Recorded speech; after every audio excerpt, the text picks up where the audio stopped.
Sir, at your outset, I would like to thank you for admitting this call to attention motion which I have submitted. So, I was not surprised to see the report that Meghalaya ranked the lowest in almost every sector, be it education, poverty, health, and even basic necessity of the people. So, the MDA government had announced that it will make Meghalaya a $10 billion economy.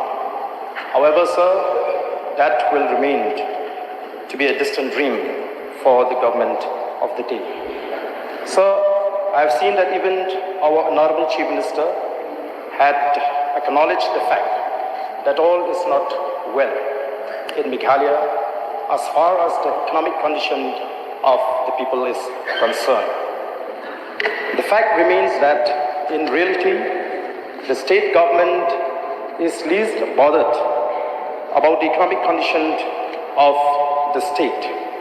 This can be seen in every action of the state government in spite of the worst scenario as far as the economic condition of the people is concerned. From unemployment to safety and security of its citizens, to tensions in the border area, disguised unemployment, to monopoly and to crony capitalism, and many more.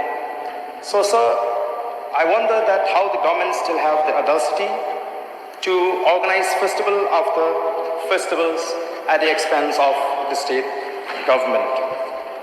So, I used to think about Singapore, and I wonder how Singapore can be transformed within 35 years from a third-class world into a first-class world. And I remember what the founder of this country, Lee Kuan Yew, when he said that we cannot afford to forget that public order, personal security, economic, social progress, and prosperity are not the natural order of things. That they depend very much on the ceaseless effort and attention from an honest and effective government that the people must elect. So, we know that Meghalaya ranked second lowest among the Indian states as far as the per capita income is concerned. So I would like to ask a question. Are all ministers in the MDA government covered with thick skin and have a stone heart? Where is their conscience when people could not even manage to get their basic necessity of life, that the state can contemplate to organize festival after festival to celebrate? So who and what are we celebrating for?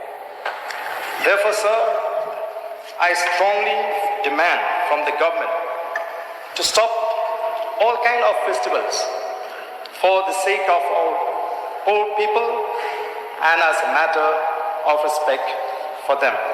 So this is my short submission, sir, because we can understand that the attempt of the government to organize these festivals is only to divert the attention from the real issues. With this few words, sir, I resume my seat.